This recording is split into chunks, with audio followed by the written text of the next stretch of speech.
Um, I can't specifically remember my initial involvement with Mac. It was very early in my career,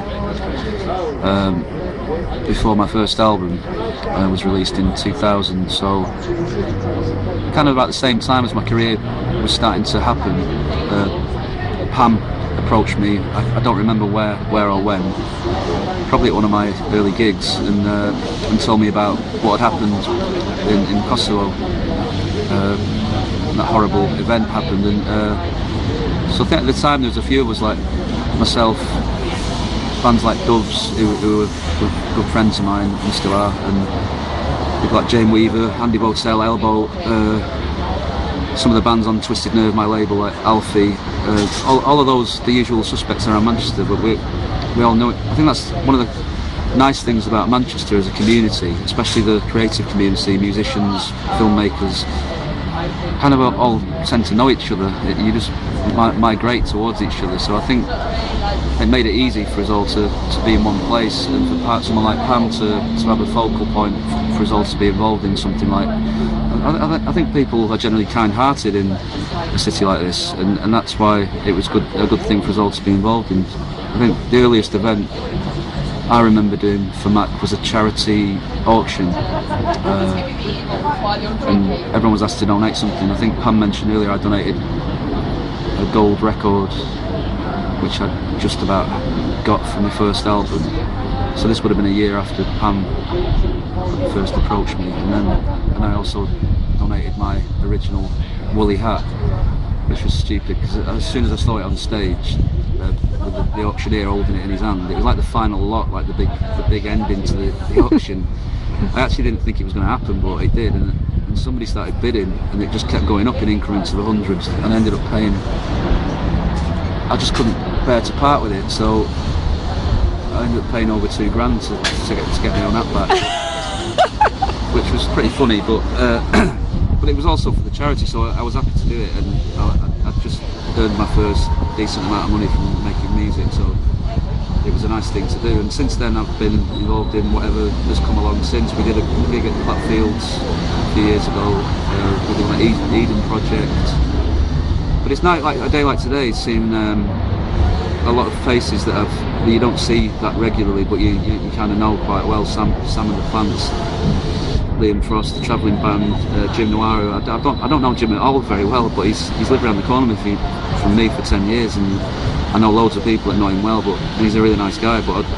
So it's just nice to get together and see that people care. But the gigs is what it's all about, for raising money. But the gigs I'm looking forward to, because I haven't done a gig like this for a while. I was touring in December in America and Europe and the UK before that, but charity gigs are different in that you're under less pressure. It's a nice thing to be involved in, and people are behind you.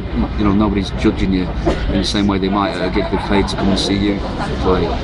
So it should be a really nice vibe. It's a nice bunch of different style people, musicians that have kind of grown up in the same environment but do very different styles of music. So it should be really interesting. You mentioned about the number of bands and I suppose the sort of vibrancy of the Manchester music scene. Do you think in any other city, maybe apart from here or London, that music would be able to support a local charity in the way that you lot have come together to do? I think there's a lot of great cities, obviously, up and down the UK. If you think somewhere like London, that's a different kettle of fish altogether because it's such a big place. I think what Manchester's got going for it is its size is manageable. Whilst I've said this over the years in terms of talking about my own music and my own success, it's helped me. The fact that the place it's got a big city attitude because it is a big city, but you can still walk across it in the space of half an hour, which you couldn't ever do somewhere like London. So it's got the best of both worlds in a lot of ways. It's, you know, I live in Chorlton, which is a suburb of the city, but it's only 3 miles, 10 minutes in a cab when there's no traffic. So it's still, you're quite away from the centre, but you're still only 3 miles away from it, really. And I've always had a connection with Manchester anyway, because my mum and dad are from here. I grew up in Bolton, but since I moved here in the mid-90s, everything started to happen for me. And I think there's something you can't ignore, that's some benefit from the energy that the city provides. It's got a history, especially where music's concerned. That's a given anyway. I mean, growing up listening to bands like the Smiths, who were one of my favourite bands in the Fall, New Order, and the Manchester scene that happened in the late 80s, early 90s. It was just, I mean, that drew thousands of people to this city anyway. That as an event, people came from all over the country to study here and have stayed ever since.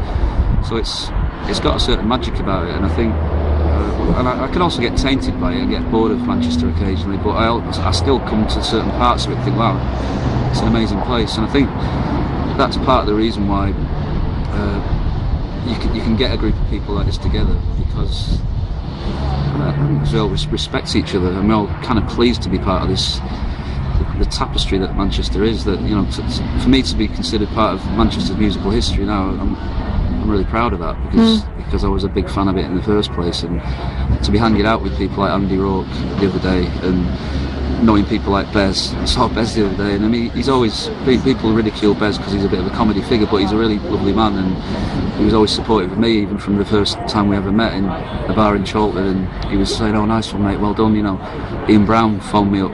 I was talking with Gary from Adidas, and Ian was on the phone to him, and he said he was with me, and Ian said, "I'll put him on." He said, "Oh, how you doing, mate? Well done. And the first album's great." And then other bands that I've grown up with as friends before we all made notoriety, like Doves.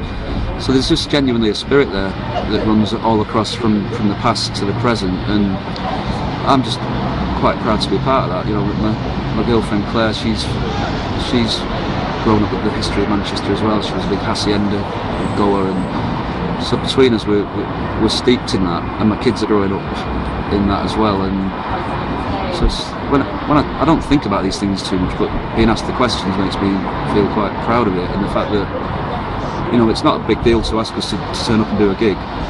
It's 2 nights out of our year, and it's enjoyable anyway. So if it raises a bit of money and keeps the thing that's Mac's been doing for 10 years, keeps that going, the Peace Park that's being built and nearly finished apparently, if that's making a genuine difference to some of the people that are growing up in that environment after what went on 10 years ago, then you can only be proud of it, you know. And Pam's stuck with it. Without Pam driving it, you know, it could easily disappear. It occurred to me the other day that, you know, with things like what's happened in Japan recently and other disasters around the world, you think, oh, you know, can you justify still supporting another cause? Even Comic Relief was saying things like that, like when they were raising money for, they were wondering whether they should donate some of that was raised towards Japan. But it doesn't.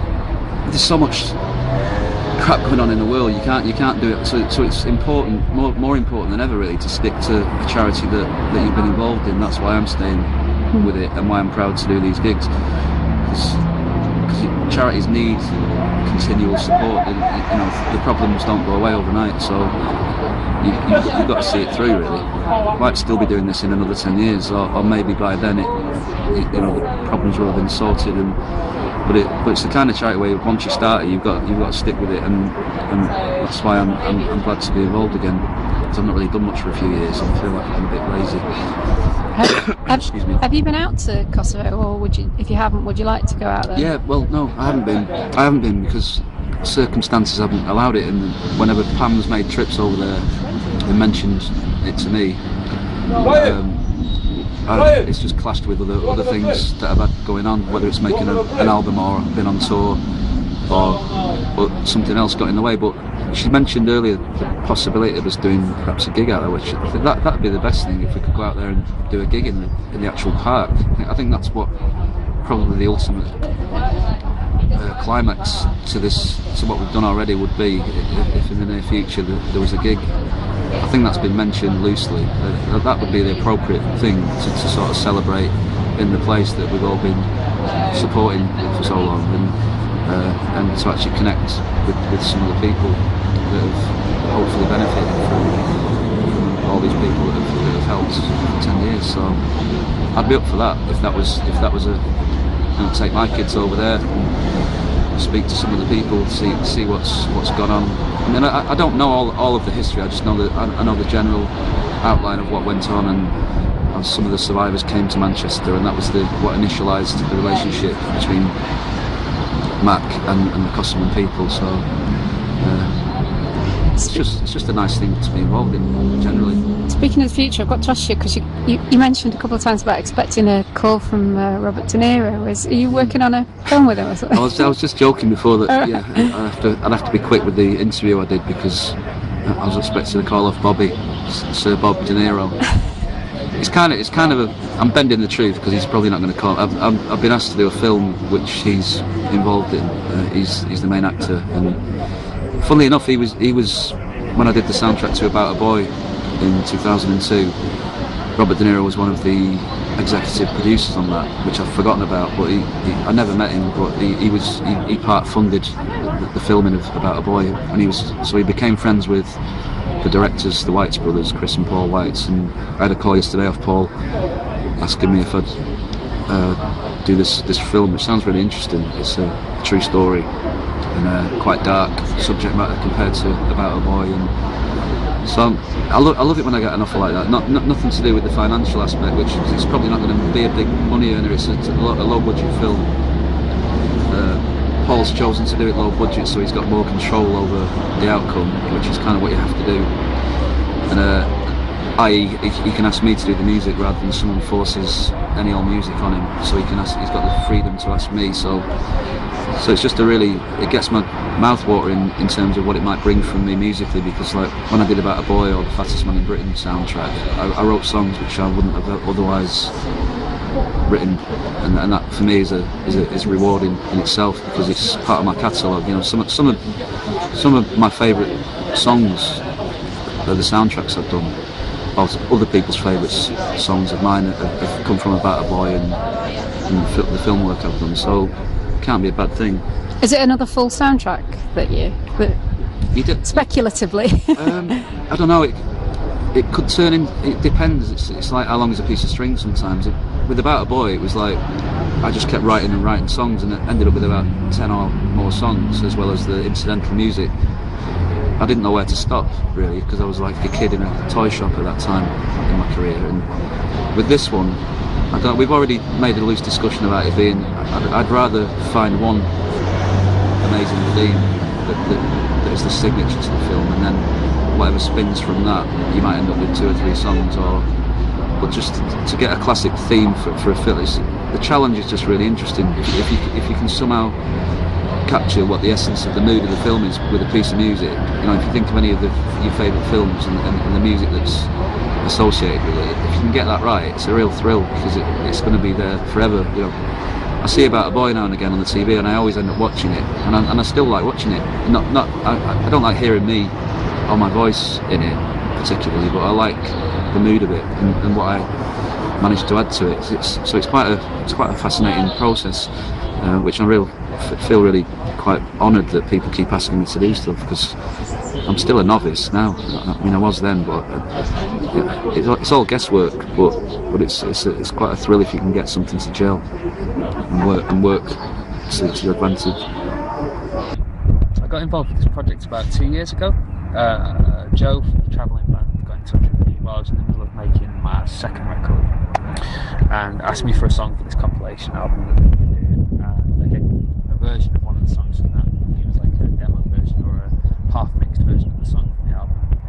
And I just sort of didn't really think any more of it. I was well up for doing whatever, and was sort of just waiting for the album to come out. And then 2 years later, they've got me doing this gig. So yeah, just really happy to be a part of such a great bill of bands. Have you done stuff with Mac before, or is this the first sort of charity thing you've been involved with them? I've not done any stuff with Mac before. This is the first thing. I've been aware of them. I was aware of the Cohesion event and, you know, sort of albums and stuff they've done down the years, and other bands being involved with it. And I think it's just that like community of musicians in Manchester that are all sort of really friendly and close and what have you, and it's just sort of been passed down through the years. The music community here seems to have been fairly vital in terms of helping to raise money for Mac.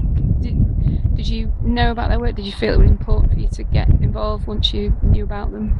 Yeah, I feel like it was really important for me to be involved, not just as a musician from Manchester, and, you know, to be sort of not necessarily seen as someone that's just involved in it for the sake of it. It just seems like it's such a good thing to do.